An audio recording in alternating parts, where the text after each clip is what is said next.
E aí, galera, mais um sábado chegou e estamos aqui no programa Na Fornalha. Hoje o programa vai trazer um convidado muito especial que vai falar para a gente sobre dicotomia. O pastor Rodrigo vai explicar para a gente sobre o que é essa divisão, vai falar um pouquinho sobre apologética também.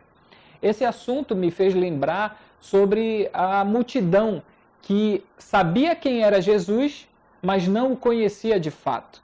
Então, hoje em dia, a igreja caminha muito para isso. Sabe quem é Cristo, mas não o conhece de fato, né? Então, quando Jesus caminhava para Jericó, existia um cego ali no meio do caminho. E ele se levanta, ele sabe que Jesus está passando, sabe que Jesus manifesta o seu poder em grande glória e faz milagres e maravilhas. Então, ele não perde tempo, ele se levanta, como ele era cego, talvez ele nem sabia para que lado estava Jesus. Jesus podia estar ali e ele gritava, Jesus, filho de Davi! E as pessoas riam dele, zombavam dele, chutavam ele, diziam, cala a boca! Tu acha que Jesus, o cara que está revolucionando, o cara que está fazendo milagres e maravilhas, tu acha que Cristo vai parar o que está fazendo para vir falar contigo? Um pobre, coitado, cego, mendigo? E Cristo, ele ouve aquele burburinho, ele ouve o cara gritar. Quanto mais as pessoas falavam para ele se calar, mais ele gritava. E quanto mais ele gritava, mais as pessoas mandavam ele se calar.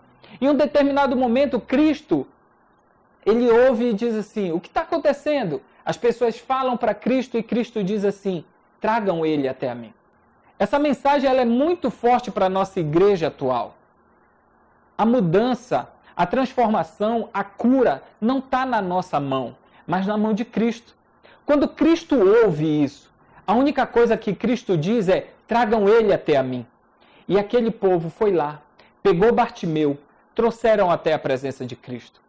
Quando Bartimeu chegou na presença de Cristo, Jesus olhou para ele e disse, Bartimeu, o que queres que eu te faça? Bartimeu pegou e disse para Cristo, Senhor, eu quero ver a tua glória, eu quero ver a tua transformação, eu quero ver a tua face. E é isso que o programa vai falar um pouquinho hoje. Não cabe nas nossas mãos converter ninguém, cabe ao Espírito Santo de Deus. O que cabe a nós, como igreja, é pegar essa pessoa que nem sabe para onde gritar por socorro e trazer até a presença de Cristo. Já que sabemos onde Ele está, então faça isso. Pegue a pessoa e traga até Cristo. Isso que a gente vai conversar um pouco com o nosso convidado especial, Pastor Rodrigo. Pastor, então fala pra gente um pouquinho do teu trabalho para que as pessoas entendam, para que tu fique famoso no YouTube, isso é importante. Agora é importante ficar famoso no YouTube, né? A gente passou por muitas etapas diferentes, fazendo trabalhos diferentes, né? Mas eu sempre tive a convicção de que Deus tinha falado sobre Belém. Isso nunca foi dúvida, né? Quer dizer, antes de Deus falar a palavra foi dúvida. Né? Mas a gente começou o trabalho trabalhando muito com morador de rua especificamente. Na época eu me congregava ali no Templo Central, que é onde vocês estão hoje, né? E ali foi muito interessante que depois que Deus deu toda a palavra, a gente começou a fazer aquele trabalho como um monte de gente faz, sopão. Ficou aquela frustração no sopão. Por quê? Aquele negócio da Assembleia de Deus, né? Tu anota todo mundo que aceitou Jesus e a igreja queria o relatório. Eu chegava do sopão e te mostrou o relatório, 20 aceitaram Jesus, aí todo mundo comemorava. Só que chegou outro mês e a gente fez sopão de novo. E de novo 20 aceitaram Jesus. Quando eu fui olhar, 18 desses 20 eram os mesmos nomes. Acho que o cara não entendia, né? Ao invés de aceitar Jesus, o pessoal perguntava, tu aceita? Era a sopa que ele achava, né? Acabou que eu olhei para aquela situação ali e fiquei pensando, Jesus, alguma coisa está errado, a gente super inexperiente, eu tinha, eu acho, uns 18 anos de idade, 17, querendo muita vontade de fazer algo e não saber o que fazer. Aí a gente saiu caminhando, procurando o que fazer para mudar a situação, né? Aí foi quando a gente conversando com algumas pessoas mais experientes falaram, esse povo tem que ir para o centro de recuperação, a gente foi atrás. A gente começou a procurar em Belém um centro de recuperação que pudesse fazer a parceria. E a gente achou. a gente acabou mudando de centro por ver que o centro não estava assim muito... o centro estava, infelizmente, precisava ser recuperado, né? Mas graças a Deus a gente fechou com o Centro de Recuperação, que a gente já tem essa parceria aí há mais ou menos uns 8 ou 9 anos, que é o Gente Livre, que fica em Salinas. Toda vez que a gente precisa levar alguém para o Centro de Recuperação, a gente leva para lá. Hoje eu já não faço mais o sopão, até porque eu vi que nem é tão eficaz assim. E quando eu parei de fazer o sopão, foi quando eu levei mais gente ainda para o centro, porque o povo começou a ligar, tem uma pessoa assim, que do povo que faz sopão, acabou que começaram a me ligar, vamos levar para o centro. A gente começou a levar. O Clédson mesmo, acho que eu já levei uns 3 ou 4 dele lá do trabalho que ele fez. Será que tu tinha levado o Clédson para lá? Não, Clédson não, eu levei o povo. Mas esse trabalho a gente não parou, mas isso aí é uma das coisas que a gente faz. Eu acho que agora no Réveillon, agora no final do ano, eu acho que eu vou te ligar para te me levar para esse centro de recuperação que é lá em Salinas, né? Acho que eu vou precisar ser recuperado lá um pouco. Eu fui missionário em tribo indígena, né? E eu fui pela Jocum. Quando eu voltei, com toda aquela cabeça missionária, a gente vai continuar fazendo projeto e tal, assado, cozido, já estava desenhando ir para alternações, pensando... o meu objetivo na época, eu vi muito na minha cabeça a Alemanha, pensei muito... todo missionário fala muito da África, e a gente estava com esses projetos todos pensando como seria. E no meio de tudo isso, numa das meditações, parando para orar, Deus falou aquele texto, o Salmo 2,8, pede-me e eu te darei as nações por herança. Quando Deus me deu esse versículo, eu fui continuar orando. Inclusive aquela salinha de intercessão do Tempo Central, local que eu ia orar todo dia. Aqui em casa eu não tinha todo esse espaço, era lá que eu orava. E às vezes quando entravam os irmãos meio doidos assim, enfim. A gente estava orando fervoroso lá, ouvindo Deus. E um belo dia na minha oração, e eu perguntando, Senhor, me dá minha nação, eu quero uma nação, me fala, eu quero que tu me faz, eu não quero ter dúvida, me fala com a nação. Aí eu abri os olhos, eu vi a bandeira de Belém. Aí tu, não, Senhor, me mostra de novo. Aí eu fechei o olho. Senhor, eu tô falando sério, Jesus. Tem um bocado de bandeira. Misericórdia, Deus, fala comigo, eu tô te pedindo uma nação. Eu abri o olho, bandeira de Belém. Eu fechei o olho, eu sei que eu fechei e abri o olho umas 4 vezes orando a mesma coisa. Até que eu desisti, tá bom, Senhor, então é Belém, é Belém. Quando eu abri o olho de novo, eu procurei a bandeira de Belém lá na sala, eu não achei. Tinha bandeira de várias nações, até hoje ainda tem, né, lá. Mas de Belém não tinha. Aí eu comecei a perguntar, Senhor, mas o que em Belém? Porque eu sempre tinha uma oração de que na minha cabeça eu ia abrir igreja. Eu queria chegar num lugar que não tinha igreja, a gente ia abrir igreja. Aí eu, Jesus. Aí foi quando eu caminhando ali no estacionamento, eu senti muito forte que eu tinha que pegar o ônibus. Eu peguei o Pedreira Lomas. Para te conhecer logo toda Belém, né? Dar aquela volta. Aí nessa que a gente deu a volta, foi interessante, Deus fez eu abrir os olhos, eu vi muita coisa que eu não via, parece que eu não via. Foi quando eu, olhando pela janela do ônibus, a gente passou e ele passa ali no reduto, aquela atravessa ele passa em tudo. Passou ali no reduto, parece que eu nunca tinha visto tanta prostituta e travesti quanto naquele dia. E Deus me falando, tá aí a tua nação. Aí ele passa ali na Assis de Vasconcelos, tinha muito morador de rua. E da onde saiu todo esse povo? E Deus falando, tá aí a tua nação. Passou ali no Verupeza e eu dei aquela olhada pro outro lado, que tá as ilhas. E Deus falando, tá aí a tua nação. Aí cheguei em casa, Jesus, é Belém. Parece que abriu os olhos pra gente fazer tudo de Belém. Aí eu fui me meter, como é que eu fazia culto no presídio? Pois achei uns doidos que estavam fazendo trabalho no presídio. Passei quase um ano fazendo trabalho ali no presídio do Americano, domingo de manhã. A gente começou a querer fazer vários projetos, parece que eu queria ganhar tudo que tinha em Belém de excluído, que o povo não conseguia alcançar, a gente meteu a cara. Ah, é Belém? Tu quis me mostrar Belém? Pois agora eu vou... É Belém. É assim mesmo. Daí foi que apareceu os ribeirinhos, né? Eu não sabia como fazer trabalho ribeirinho, mas pela experiência da Jocum, eu ajudei alguns missionários da Jocum que vinham fazer prático da ETED em Belém, sim, que é a escola missionária. Aí eles vinham fazer, na verdade, para a comunidade ribeirinha.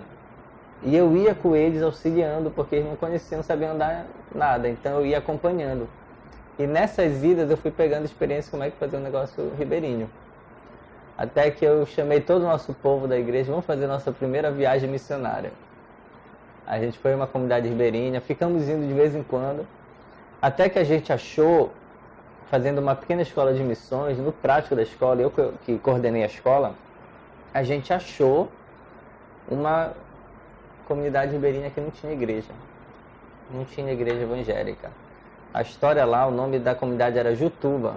Ficou até conhecida Jutuba, que a gente saiu divulgando. E Jutuba, a Assembleia de Deus de lá tinha fechado há 12 anos.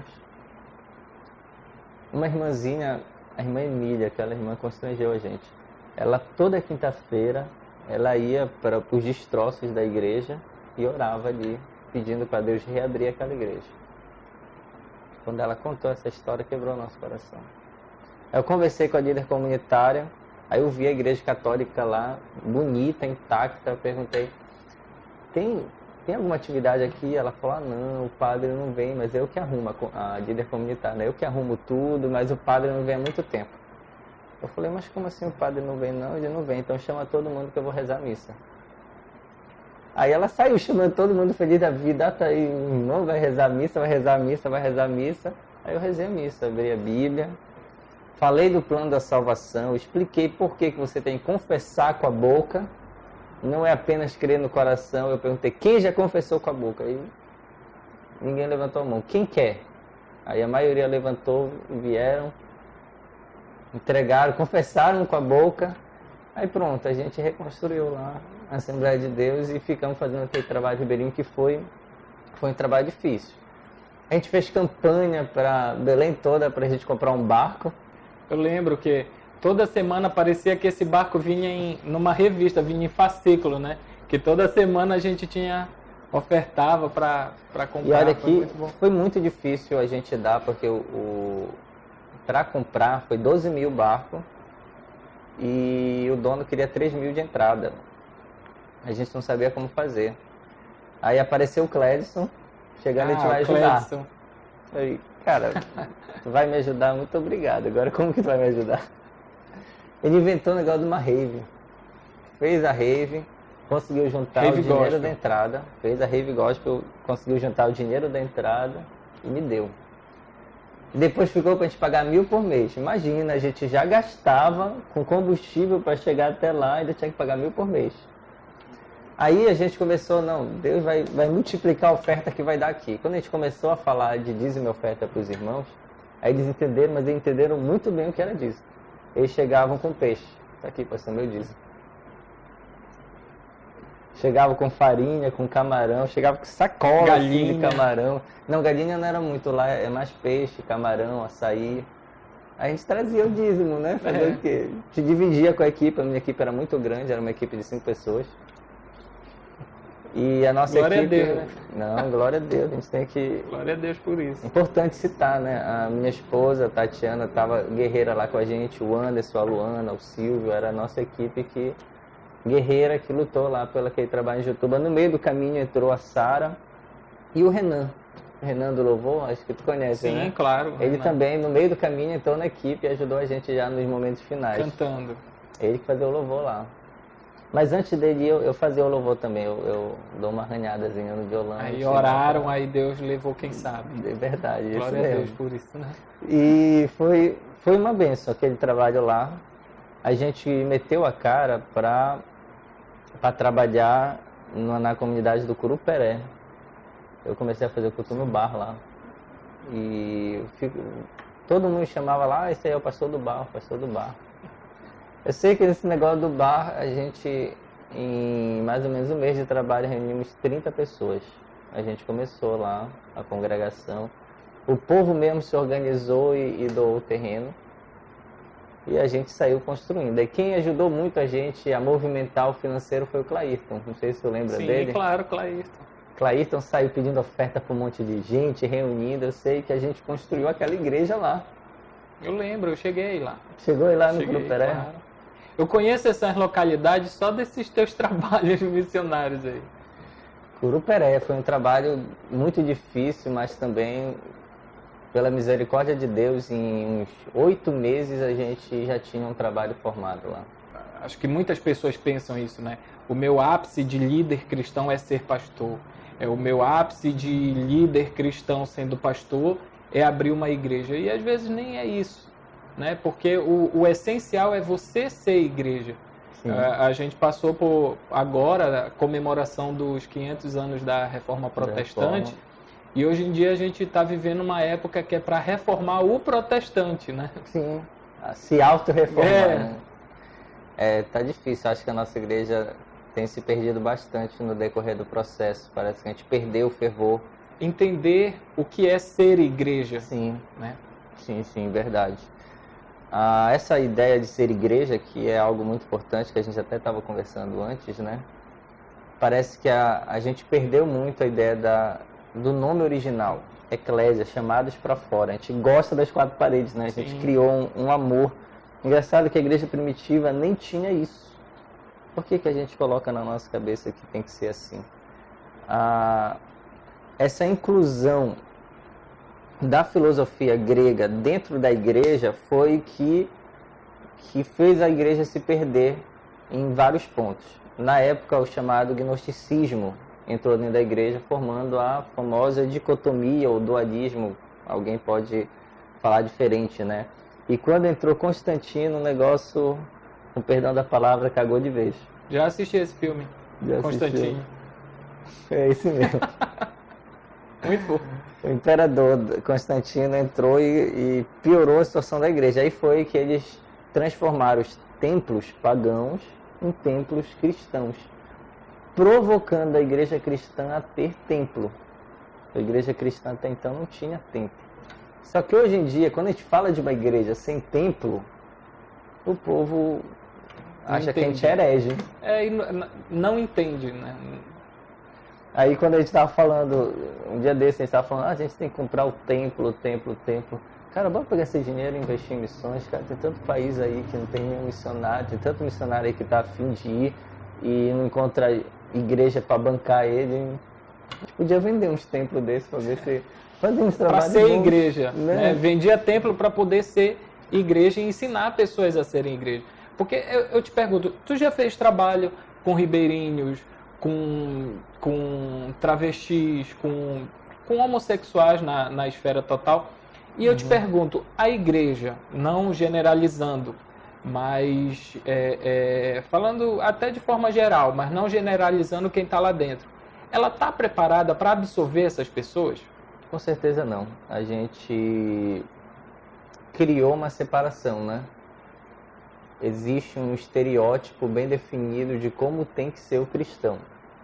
E agora, com essa nova roupagem que está se aparecendo do cristão, um pouquinho diferente do tradicional, a igreja já está tendo dificuldade de entender que o evangelho não está associado àquele modelo tradicional. Quem dirá a entrada dessas outras pessoas que entram com determinados pecados, porque a gente coloca essa divisão, né, do pecadão e do pecadinho, né?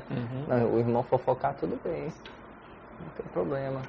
Agora o irmão está vestido de mulher, é tudo pecado. A gente precisa recebê-los com amor. Acho que é o nosso maior problema com a questão dos que têm conflitos com a sexualidade, é que a gente não está sabendo amar. Exatamente. Se a gente souber amar, esse sentir amado vai ajudá-los até a transformação ser mais rápida. Eu acho que é a famosa queima as bruxas, né? Sim. A gente prefere desnudar a pessoa, destruir... A atual Inquisição, né? A atual Inquisição. Tem uma história que eu vivi isso, né? Eu estava fazendo um trabalho com o pastor Pedro Paulo, e um rapaz começou a frequentar o culto, todo transvestido, né? E qual era a nossa missão? Amar esse cara, né? Sentar do lado, conversar com ele. Nunca a gente foi forçar, cara, tu precisa aceitar Jesus, olha, larga com essa tua vida de pecado. Não. Eu acho que a palavra de Deus, quando ela diz que o amor de Deus constrange, é justamente isso. A própria pessoa cai na real e diz assim, cara, isso não é para mim, minha identidade é outra. Mas a questão do amar, eu entendo muito que o amar vai fazer a gente se aproximar e no momento certo, com palavras assertivas, que não vão denegrir a imagem da pessoa, a gente vai falar para ele que aquilo não é certo. E quando ele sentir amor nas nossas palavras, ele vai aceitar o que a gente vai falar. Eu acho que a igreja precisa falar, mas com um amor que a pessoa não vai conseguir dizer que não está sendo prestigiada e amada por nós. A gente precisa ter essa ideia, esse amor.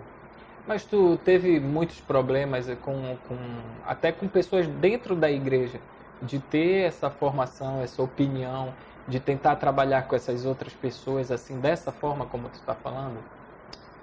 Eu acho que não tanto, né?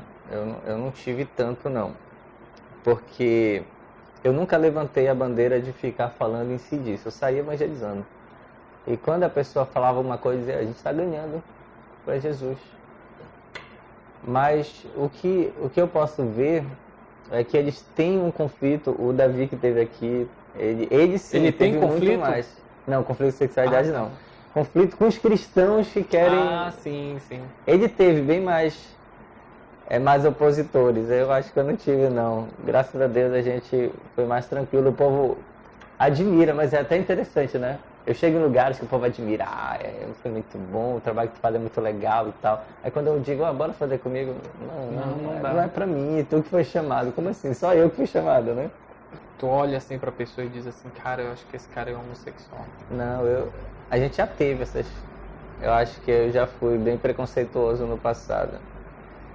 Mas, primeiro, foi numa fala do Davi que me fez refletir. E hoje, por mais que eu veja uma pessoa ter algum trejeito e tal, eu não quero julgar. Bora amar. No momento certo, se ela se abrir e falar que tem algum conflito, a gente vai ajudar. Tu me ama? Com certeza. Eu tenho trejeito? Não tenho. Não tenho, graças a Deus. Deus me libertou. Amém. A nossa divisão é tão grande que teve uma época que o povo não dizia que existia música cristã. Era música e hino. Tu lembra dessa época? Claro. Não, me contaram, não é que eu tenha vivido, tudo me bem. Contaram. Então, a divisão ficou muito forte. A gente acabou criando uma escada. O crente só é maduro de verdade, só trabalha no reino se ele virar pastor. Tem um cara que estudou isso de uma maneira muito legal, não sei se você já ouviu falar dele, o Hermann Doiver. O Hermann Doiver pegou alguns escritos do Calvino e estudou profundamente o Abraham Kuyper. A partir dessa ideia, ele colocou Cristo no centro e dividiu em 16 esferas de soberania, foi o nome que ele deu para isso. Ele explica isso muito bem no livro Governos e Soberanias. E ele começou a colocar as esferas dos quais Cristo quer entrar.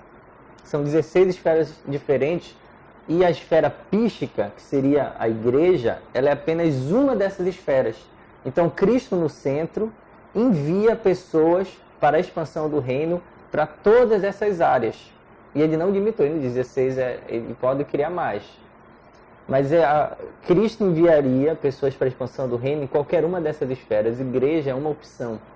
Então, o crente ficar maduro, ele vai virar embaixador do reino em alguma esfera da sociedade. Só que a nossa dinâmica é que igreja é santo, que todo o resto é profano. É como se a gente tivesse entregado todo o resto para o diabo. Toma, é teu. Aí, o que aconteceu? A consequência disso é a gente ver uma igreja que nem mais consegue ser santa, porque ela não tem como não viver no mundo. Que não discute sobre política. Política é um negócio do diabo. Do demônio, Satanás. Mas sabe por que a política ficou assim? Porque os cristãos maduros resolveram não entrar lá. Eu não tenho autoridade sobre o assunto, então eu prefiro não conversar sobre o assunto? Tem também. Tem muito a ver. É como se os locais principais da sociedade não são ocupados por cristãos, porque o cristão se preocupa tanto em estudar a Bíblia que ele não estuda o restante das coisas, como se o restante das coisas também não fosse criação de Deus. Uma frase do Abraham Kuyper que resume muito bem isso, ele disse assim: não existe 1 centímetro de toda a criação que Cristo não clame é meu. Cristo está clamando é meu, a política é minha, os partidos, a economia, tudo é meu. É tudo, a saúde, a ciência, é tudo. Ele criou tudo e agora a igreja precisa resgatar. É tão forte isso, o quanto a igreja tem perdido, as igrejas criaram os hospitais. Só para a gente fazer um rápido exercício para quem está ouvindo a gente em casa. Na nossa cidade, os principais hospitais, os mais antigos, como os nomes? Santa Casa, São Camilo, São Pedro, é tudo nome de santo. Foram os católicos, os cristãos católicos que criaram os hospitais. O pronto-socorro lá perto de casa, o nome é Deus me guarde, porque, meu Deus, tu cair lá, é só Deus mesmo. Verdade. A dicotomia está tão forte que eu sonego imposto e acho que isso é perfeitamente normal, porque não tem nada a ver, isso aqui é coisa do meu trabalho. Como assim? A gente não está sabendo lidar com toda essa divisão que o próprio mundo fez, porque isso, a gente acostumou o mundo assim, agora o mundo está falando, não, vocês são cristãos? Mas para mim, cristão é aquele cara que vive o que Cristo nos deixou. Né? Perfeito. No entanto que ele diz assim, ó, se vocês amares uns aos outros como eu vos amei, aí eu saberei quem é ou não é meu discípulo. Perfeito. Isso para mim é ser cristão. Agora, só falar de um evangelho, para mim é só... Tem muito pregador, tem muito pregador que não é cristão. Pregador do evangelho que não é cristão. Perfeito. A noção de que a gente precisa ir para o mundo, a gente sempre fala do ide por todo mundo e tal, só que tem um outro ide na Bíblia que parece que o povo não está falando muito, né? Que é o ide, eu vos envio como ovelhas para o meio de lobos. A gente vai como ovelha. Esse ide é muito forte para mim, que a gente precisa se meter nesse negócio que está fedendo. Quando é que vai ter profeta lá no meio da política para gritar lá, vocês são tudo em pecado, vocês estão tudo errando, vocês estão tudo roubando? Tá faltando uns crentes mais malucos assim, sabe? Realmente indo para o mundo como embaixador e fazendo coisas grandes. O embaixador, tem muita gente que não está entendendo ou não sabe o que é um embaixador. O embaixador, ele é um cara que é destinado a um lugar e nesse lugar que ele vai, nenhuma lei sobrepõe as leis de onde ele foi mandado. Então, se nós somos embaixadores de Cristo, nenhuma lei humana, nenhuma lei de país, nenhuma lei de lugar algum vai sobrepor as leis de Deus. Perfeito. A gente precisa fugir muito da teologia fatalista. Quando eu digo teologia fatalista, é aquela ideia que muitos trouxeram para si, o mundo jaz no maligno, o mundo vai acabar, a gente agora tem que ficar aqui na nossa só esperando o arrebatamento.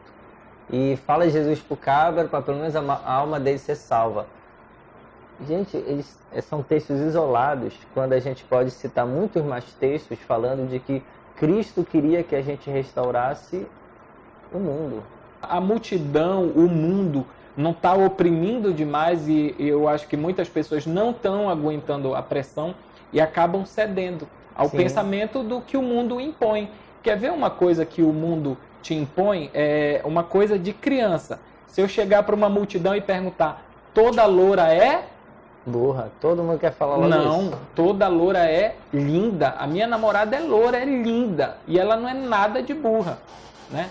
Então, a multidão te aperta, te comprime para um pensamento, né? E que não é isso. E as pessoas, até dentro da igreja, são sufocadas a isso, a pensar conforme o mundo. Verdade. Eu lembro que quando eu resolvi largar tudo, porque eu amo teatro, amo cinema, eu cheguei com meu pai e eu disse assim, pai, eu vou largar, eu era de ciências da computação, eu trabalhava na prefeitura, e aí eu disse assim, pai, eu quero largar tudo que eu vou para o teatro. Ele disse, não, meu filho, Teatro não. No teatro, ou é gay ou é maconheiro. Aí eu disse, o senhor me respeite que eu nunca fumei maconha. Aí ele, então tu é gay? Né? Então, para ele, ou tinha que ser uma coisa ou tinha que ser outra. O teatro, a gente pode dizer que ele é chave para o discipulado de nação. Quando o artista joga na arte, todo mundo tem acesso, porque está na educação e na arte, pronto. Passou uma geração, aquilo é colocado como normal. É o que está fazendo a ideologia de gênero, é o que o humanismo fez. Esses assuntos são muito fortes, acho que são assuntos que não são tão discutidos, difundidos. Hoje em dia tem muitos pregadores que venderam o seu compromisso com a palavra. Eu costumo dizer que o problema não está na jumenta falar, né? Porque se até eu posso ser comparado com uma jumenta. Eu prefiro ser uma jumenta usada por Deus do que ser um cavalo do cão. Verdade. O problema não está na jumenta falar. O problema está no profeta vendido, no Balaão. Ele era um profeta do Senhor, de fato. Um profeta, de fato, que era de Deus. Ele não era um profeta... Sim. Só que ele se vendeu, que é o que muito está acontecendo hoje. Ou pode dizer como Saul, ele se perdeu no meio do caminho. Ele começou muito bem, mas ele se perdeu no meio do caminho. Uma coisa que a gente tem percebido muito, que tem preocupado, é que a gente está formando os filhos de crente, que não posso dizer que é crente, eles chegam na universidade e estão se desviando. Por que isso acontece? Eu acredito muito que é uma falta de apologética. Para quem não sabe, a palavra apologética é uma das matérias da teologia que a gente traduz como defesa da fé. Mas eu sou muito da apologética do Schaeffer, né? E eu vi uma frase dele interessante, que ele coloca que a apologética não seria uma defesa, mas um ataque. Porque o cristão parece que ele chega numa discussão humanística, uma discussão em qualquer âmbito acadêmico, aí ele está naquela posição de defesa, né? Aí todo mundo ataca e tem que responder. É um negócio meio defensivo, né? Quando é que a gente vai atacar? Se a gente tem a verdade, era eles que tinham que se defender. Todo mundo sabe que a evolução já caiu por terra. Mas o povo ainda está usando esse argumento e os nossos crentes não estão sabendo falar disso. Todo mundo sabe que a ciência ela não pode mais afirmar a não existência de um autor do universo. Por que a gente ainda fica na defensiva? Por que a gente não pega essa ideia e é Deus, esse cara é Deus, esse cara é Deus? Sim. E ponto. A gente que não está sabendo argumentar por falta de uma apologética, por falta de uma base. A gente não tem base mais para explicar certas coisas. Então, pastor, a gente está chegando já ao final. Infelizmente, acho que eu vou ter que te trazer mais vezes, fazer uma websérie só de apologética, porque é um assunto muito importante que a gente tem deixado de trabalhar, de tratar, de falar na igreja, porque as igrejas querem muito teologia da prosperidade, né? Que não heresia da prosperidade. Heresia da prosperidade. E então a gente está chegando ao final do programa. Muito obrigado pela oportunidade, foi muito bom estar aqui, muito bom estar junto e poder falar algumas coisas. Amém. Então tá. Então vamos. É isso. Ok? É só isso. O cara fala muito, né? Tá bom então. Amém. Amém, pastor. Obrigado. Muito obrigado.